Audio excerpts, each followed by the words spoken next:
القيادة السورية على أرواح مواطنينا وأمن بلدنا. Assad does not have significant military capability. إذا قتلونا معتاداً يحددنا.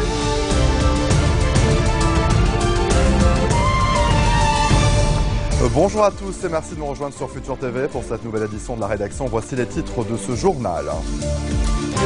Le Conseil exécutif du Haut-Commissariat aux réfugiés examine le dossier syrien à Genève. Son chef, Antonio Guterres, a demandé aux pays voisins de la Syrie l'ouverture de leurs frontières. Et au Liban, on envisage désormais d'organiser le retour de certains réfugiés en Syrie. Le dossier a figuré ce matin au menu de la réunion entre le chef de l'État et le Premier ministre désigné, Tamam Salam. Le bilan s'alourdit après le naufrage vendredi dernier d'une embarcation au large des côtes indonésiennes. La catastrophe aurait fait 36 morts, dont au moins 20 Libanais. L'envoyé spécial de Saad Hariri, Moataz Zrek, est arrivé ce lundi à Jakarta. Et à suivre également dans ce journal, Damas se conformera à la résolution 2118 des Nations Unies sur les armes chimiques, une déclaration de Bachar el-Assad à la veille de l'arrivée des experts de l'OIAC en Syrie. Le Conseil exécutif du Haut-Commissaire aux réfugiés a désormais entamé ses travaux à Genève. Le Liban, l'Irak, la Jordanie, la Turquie et l'Égypte ont envoyé leurs ministres pour participer à un débat de haut niveau consacré à la crise syrienne. Le Haut-Commissaire aux réfugiés, Antonio Guterres, a demandé aux pays voisins de la Syrie l'ouverture de leurs frontières et à la communauté internationale une aide aux pays d'accueil. Selon le HCR, plus de 2 millions de personnes ont trouvé refuge dans les pays voisins de la Syrie et plus de la moitié de cette population sont des enfants âgés de moins de 18 ans. Et au Liban, on envisage désormais d'organiser le retour de certains réfugiés en Syrie. Le dossier a figuré au menu de la réunion entre le chef de l'État et le Premier ministre désigné Tamam Salam au palais présidentiel. Selon Michel Sleiman, les réfugiés syriens pourraient se diriger vers des zones sûres de leur pays ou être placés dans des camps en Syrie sous supervision internationale. Je vous le disais en titre, le bilan s'alourdit un peu plus en Indonésie après le naufrage vendredi dernier d'une embarcation au large des côtes indonésiennes. La catastrophe aurait fait 36 morts selon les autorités locales. Plus de 20 Libanais originaires du Dakar et de Tripoli figurent parmi les victimes. Sur les 68 passagers d'origine libanaise, 18 ont été secourus et au moins 29 sont toujours portés disparus. Le navire qui se dirigeait vers l'Australie transportait quelques 80 demandeurs d'asile provenant du Liban, de Jordanie et du Yémen, mais d'autres responsables estiment à 120 le nombre de passagers. Le chargé d'affaires de l'ambassade du Liban en Indonésie, Johanna Aziz, s'est entretenu ce matin avec l'envoyé spécial de Saad Hariri à Jakarta, Moataz Zrek. Une réunion axée sur les préparatifs en vue du rapatriement des Libanais qui ont survécu au naufrage et des dépouilles des victimes à bord d'un avion privé et aux frais de l'État.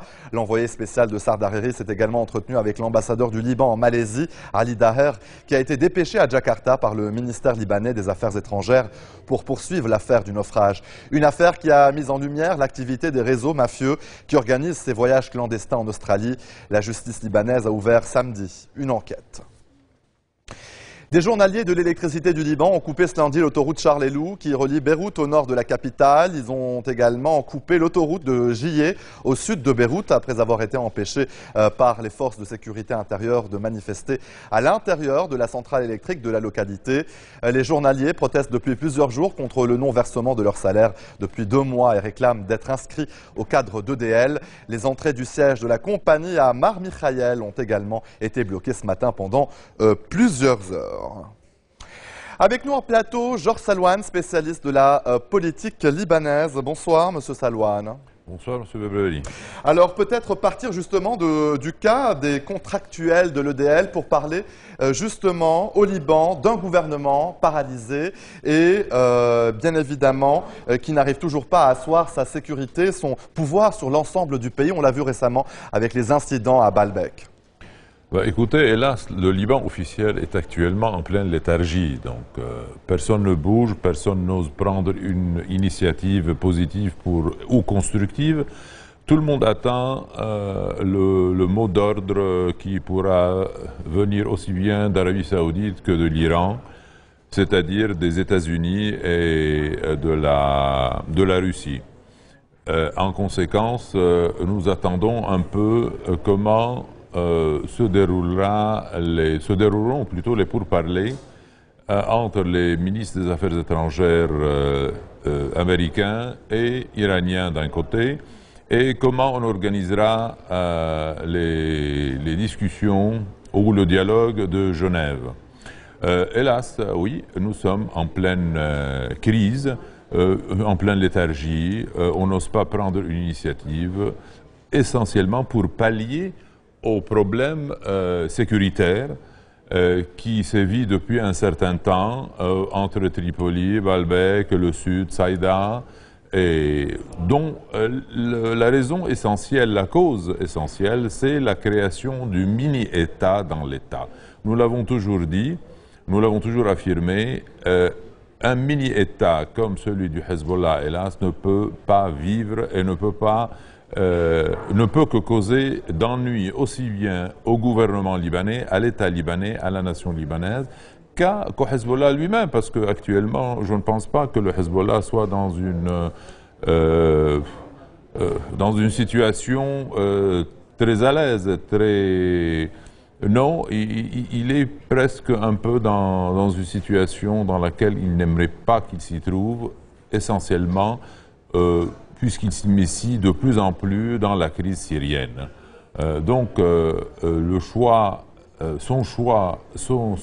sa seule alternative, c'est de laisser faire de l'État, essentiellement que l'État reprenne les rênes sécuritaires au niveau de toute la nation, au niveau de tout le territoire libanais, et ne plus s'immiscer dans la sécurité journalière, comme il l'a fait au niveau de la banlieue sud, comme il a essayé de faire cela à Baalbek, et voilà un peu les incidents que Baalbek n'attendait pas, ne connaissait pas vraiment. Le chef de la municipalité de Baalbek parle d'une ville en danger. Ben oui, c'est une ville en danger parce que c'est un volcan. Parce que si on essaye de continuer, si le Hezbollah continue à sévir de cette façon-là, en installant ces barrages au niveau sécuritaire, en prenant à lui seul le contrôle sécuritaire de Baalbek et des environs, eh ben oui, le grand danger, c'est que des problèmes entre les citoyens, aussi bien sunnites que chiites, musulmans que chrétiens, ne prennent la relève et que nous nous trouvions devant une sorte de mini-tension, de mini, si vous voulez, conflit interconfessionnel à Baalbek et qui fera, hélas, qui pourra faire tache d'huile et toucher aussi bien le nord, Tripoli et le Akkar, que le sud, Saïda. Quel plan sécuritaire, à votre avis, pour Tripoli? Tripoli qui donc est le théâtre depuis plusieurs mois d'affrontements et en tout cas d'incidents meurtriers. Ben, le seul choix au niveau de la sécurité, même au niveau politique, c'est l'État libanais. Et pour que ce choix prenne vie, il faut que le gouvernement libanais naisse. Il faut qu'on arrive à arrêter cette, comment dirais-je, ce jeu, cet état de léthargie dans lequel nous nous trouvons, et que le président Salam d'un côté et le président Sleiman de l'autre prennent vraiment leur décision à former un gouvernement si vous voulez, d'union nationale dans le sens vraiment large du terme, c'est-à-dire plus ou moins représentatif. Il nous reste 30 secondes, M. Salouane.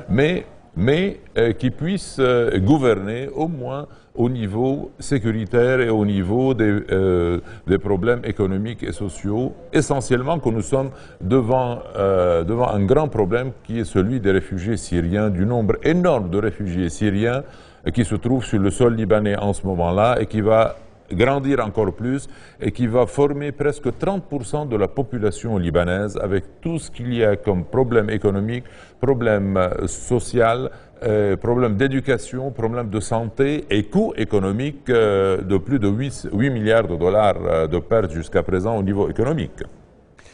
Georges Salouane, spécialiste de la politique libanaise, merci d'être venu sur notre plateau pour décrypter l'actualité de ces derniers jours.